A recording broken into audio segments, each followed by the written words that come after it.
What's going on, everybody? Going Uber. And today I'm going to tell you a story. This is the story on how I took on 3 bandits in one. Yeah, you heard me right. 3 of them against me. Many years ago, I worked for my parents. My parents own a commercial cleaning business. Rather large commercial cleaning business. And I used to do every single night. I didn't have a day off. Every day, every weekday, every weekend.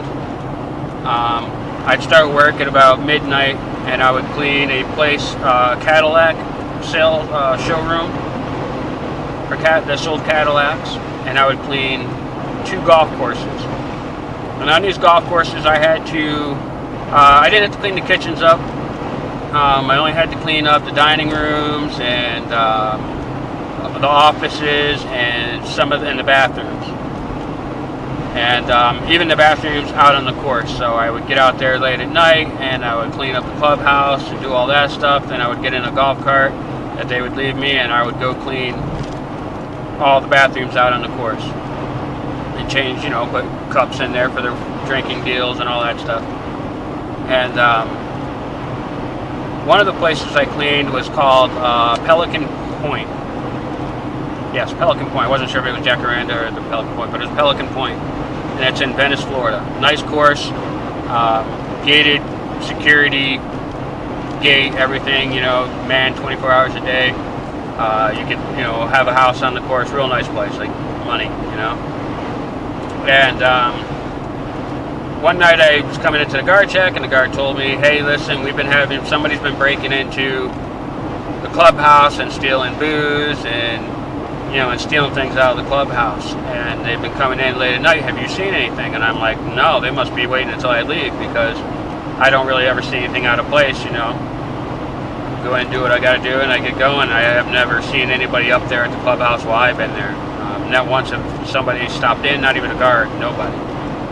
He said, all right, well, keep an eye out, just wanted to let you know. And I was like, all right, no problem. So went in, did my cleaning that night, nothing weird. Again, next night, same thing. Average night, no big deal. Like 3 days after that, the 3rd night, I was in there, and I would start in the offices, and I'd work my way down to the bar area. So I would do the offices, and I would do the 2 dining rooms, and then I would go in and do the bar last. And where the bar was, right behind the bar, is where the kitchen was attached to it. So I'm in there cleaning, and sorry about all the wind noise too, everybody. I got a window that doesn't want to go up all the way for some reason. But anyway, so I'm cleaning away, and I get into the bar, and I start cleaning the bar. My own business, and like I said, nobody's ever there. So, and this is also before I was carrying my weapon every day. So I was not armed. So I'm in there, kind of by the door that goes into the kitchen, behind the bar. I was pulling up the rubber mat so I could bring them outside and hose them down. And as I was about to grab the mat, I heard some pots and pans fall in the kitchen.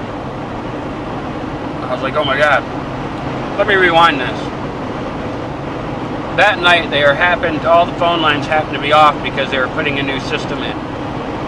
So the guard at the front told me, hey, the phone lines aren't working in there, so if I need something, I'll come up and ask it myself. So don't be worried if I show up. No problem. So I'm in there cleaning, like I said. I went to pick up the mat, and I heard some pots and pans fall over. Well, I knew it wasn't going to be the guard, because the guard wouldn't come in through the kitchen entrance. He would come in through the main entrance like everybody else and anybody else would. So immediately, school zone, gotta slow down. I'm heading to the dentist right now, by the way, of course. I go there every other week. And that's where most of my money goes, is the dentist. But I hear those pots and pans fall. I spring up immediately. I kind of take some cover on the other side of the door, out of the side of the window. And right away I was like, man, what should I do? I go, I started thinking to myself real quick, look, if somebody's breaking in here stealing booze and stuff, it has to really be somebody that lives within the community. And these are all big money people. I mean, I'm not talking like, oh, they're well off. These people are stinking rich well off. I mean, this place is not a cheap place. Big, giant homes. I mean, it's a money place. And I'm thinking, like, man, I was thinking this a few days before, too, that it has to be somebody on the inside, because I couldn't figure out how they would get past the guard, because there's a good 10-foot wall around the whole entire place that is patrolled constantly. So I'm like, it's definitely somebody within. So with that mindset, I was like, you know what, I'm going to bust whoever it is, because it's going to be an older person, for sure. No offense, but the older people, retirement, you know, it's kind of a retirement type deal. These are where the big money people go to spend the rest of their life golfing every day, eating at the clubhouse, and, you know, enjoying life. Well deserved, I'm sure. You don't get wealthy like that without doing some hard work to get there. But I was like, I'm going to bust these people, you know what I mean? Because in the back of my mind, too, I'm thinking, you know, I hope they don't think that I'm the one stealing from this place, because I don't steal. Like, I just don't steal. I stole Tic Tacs when I was 5 years old, one time from Kmart, and that was the last time I took something that wasn't mine. I'm an honest person, and I'm not a thief.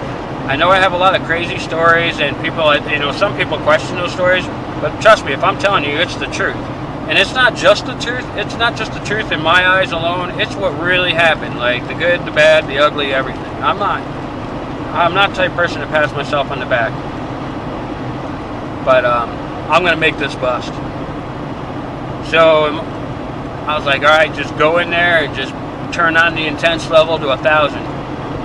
So I kicked that door open so fast, and rewind again. Light switch for the inside of the kitchen is outside where I am. So I flipped the light switch on, kicked the door open, made a big, "What are you doing in here?" yell. And 3 bandits turned around, stopped, looked right at me. And I got to be honest with you, they were only about 4 feet away, 5 feet away from me when this happened. They stood up all tall and buffed out and looked right in my freaking eyes. And I got a little scared. So I grabbed a pot that was hanging on a rack right beside me. I grabbed it off there and I started swinging it at them. That was enough to scare the crap out of them. And those 3 raccoons ran right out of that kitchen. Yep, it was 3 raccoons. I don't know how, somebody propped the kitchen door open outside, probably so that they can come in and rob the place. And matter of fact, I think it ended up being that it was somebody that worked there. One of the staff members were the ones that were coming in and out stealing things, and that's how they did it. But yeah, it was 3 raccoons, 3 bandits, 3 masked bandits. So yeah, that's the day that I took on 3 bandits and won. They ran out of there. And next week I'm going to tell you about another story about that place in Raccoon. One that I'm not super proud of, but hey, it happened. I'm just going to tell you how it went, you know. So thank you all for listening to my story. I hope you enjoyed it. Sorry if it was, what do they call it when you title, you put a title in the description and it ends up not being baiting. I'm not sorry, I didn't mean to bait nobody. It isn't clickbait. So, I hope you enjoyed my story, guys. I love you all, and as always, see me bye.